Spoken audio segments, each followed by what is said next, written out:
So on February 21st, Ryan Garcia faces up against Mario Barrios for the WBC welterweight title.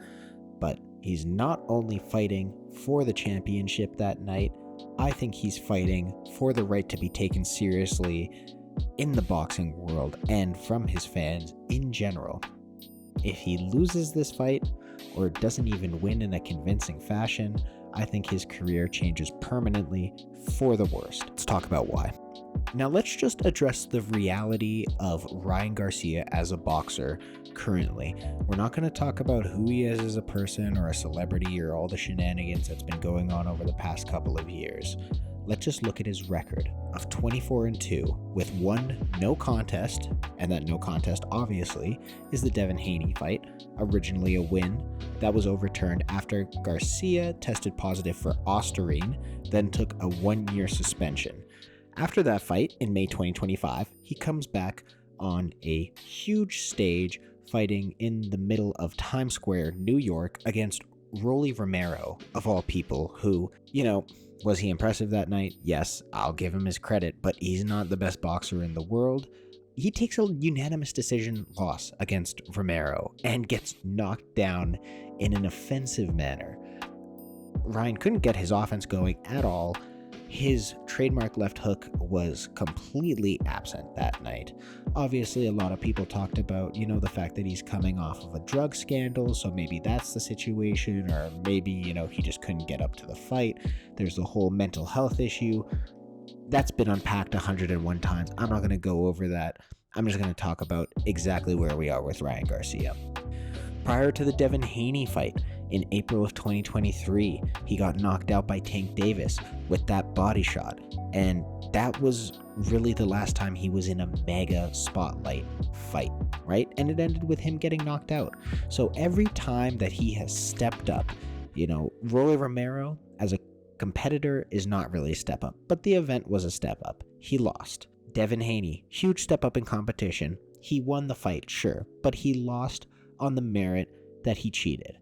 And against Gervonta Davis, of course, he got knocked out. Now, once again, there's context there. Was he deprived of water and weight drained compared to, where he usually fights? Absolutely. But again, a loss is a loss. And now here comes Mario Barrios, who's the WBC champion. And to be honest, it sounds a lot shinier than it is. We're going to get into Mario Barrios as well. He hasn't been very dominant lately. His last 2 fights are draws against Abel Ramos and Manny Pacquiao. So it's a step up regardless, because he has a championship on the line. But not only that, he has his entire career to fight for. Now, do I consider Mario Barrios a legitimate welterweight champion? I don't know. Not really. He got elevated to get to where he's at now. I do think he's a good boxer, sure. I actually think from a technical standpoint he's a better boxer than Ryan Garcia, but it's not like he's going to be fighting a Terrence Crawford level champion, right? It's not the biggest step up in the world. So why does it feel like the pressure on Ryan Garcia's shoulders for this fight is, behemoth, gargantuan? I think it's because it is. And the reason for that is, if Garcia loses this fight, it's not just one setback. It stacks against all of his other shortcomings. The Tank KO, Haney's, whole fiasco with the erase of his win because of the drug scandal and his suspension. Then you have the welterweight losses, Romero, and in this hypothetical against Mario Barrios as well. That's a pattern that, unfortunately, in boxing, we don't forgive and forget that, especially when you're trying to be a pay-per-view A-side and considered a legitimate champion.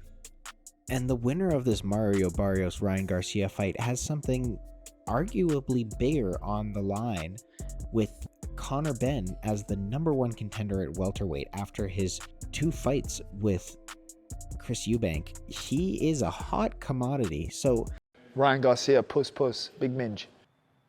What the f? The winner of this matchup isn't just holding the WBC championship. they're directly inserting themselves into a storyline that is going to sell tickets for the defense of the mandatory against Conor Benn. So, yeah, this very much is save your career territory for Garcia, because a win turns into a world championship with a clear opponent that is going to bring in a wad of cash. A loss turns him, into a star who can headline a show now and then, but not a star who will ever get trusted with title shots. And that distinction in boxing is everything.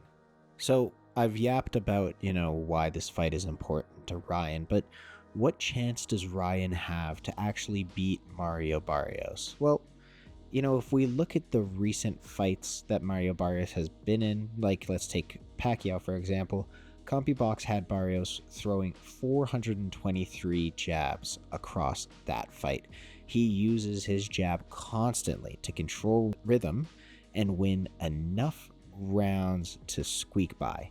He's not a flashy fighter, he is a technical fighter. And Garcia is the opposite of that. He's built around his speed, his reflexes, and his left hook. When Ryan Garcia and Rolly Romero were building up to their fight, all of the media basically called Ryan a left hook specialist. And that's because that's what he is. That is his punch. So the danger for Garcia is quite obvious from a technical standpoint. If Barrios establishes the jab, keeps him at the range that he wants him to be, and at the end of a longer frame, keeps forcing Garcia to reset all night, Garcia can lose round after round after round without ever having to get rocked or dropped or anything remotely close to being hurt. So if you're Ryan, your number one job is to disrupt the jab. Don't just try and go jab for jab with Barrios, but disrupt it.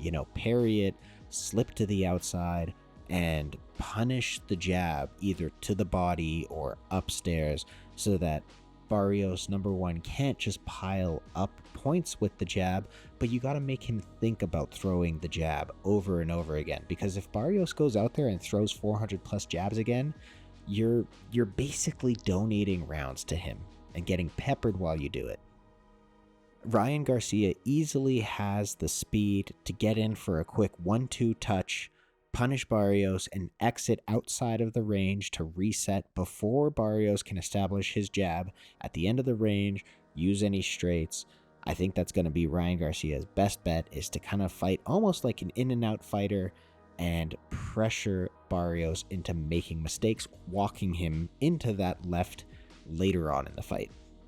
And then, I don't think this is advice just for Mario Barrios, but Ryan Garcia needs to learn how to make his right hand threatening as well. It doesn't have to be as threatening as the left hook. It doesn't have to knock anyone out, but it should get the other person's attention so that they're not just constantly waiting for the left hook. And if they are constantly waiting for the left hook, you can sneak in a cheeky little right hand every now and then to disrupt them. The other thing I'd love to see from Ryan is a bit of head movement.